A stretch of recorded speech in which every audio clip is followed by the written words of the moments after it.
Supreme கோர்ட்ல டாஸ்மாக் விசாரணைக்கு தடை வாங்கிட்டு திமுக காரணங்க ஓவரா குதிச்சானுங்கல்ல. ஆனா இன்னைக்கு உயர் நீதிமன்றத்துல வாங்கின அடிய பத்தி வாயே திறக்கல பத்தியா? அப்படி உயர் நீதிமன்றத்துல என்ன நடந்துச்சு? தெரியாதா? சொல்றேன் கேளு. அதாவது டாஸ்மாக்ல 41 எஃப்ஐஆர் மொத்தமா பதிவாகி இருந்துச்சு. அத அடிப்படையா வச்சுதான் இடி நடவடிக்கை எடுத்தாங்க. அது தெரியும்பா. வெயிட் பண்ணு சொல்றேன். அந்த எஃப்ஐஆர் எல்லாம் இந்த விடியா திமுக அரசு வேக வேகமா க்ளோஸ் பண்ண முயற்சி பண்ணாங்க. அப்படி க்ளோஸ் பண்ணிட்டா இடி விசாரணை நடத்த முடியாது.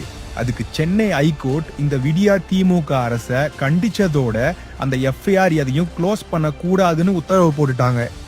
அடப்பாவீங்களா, இத பத்தி எந்த மீடியாவும் பேசல. திமுகவுக்கு முட்டு கொடுக்கற எந்த பத்திரிகைக்காரனும் பேசலையே. அதுக்குதான் எடப்பாடியாரோட அறிக்கைய படிக்கணும். அதுல தெளிவா சொல்லியிருக்காரு.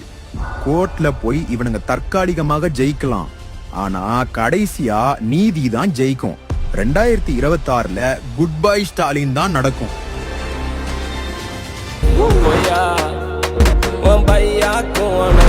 Bye bye bye bye bye bye bye.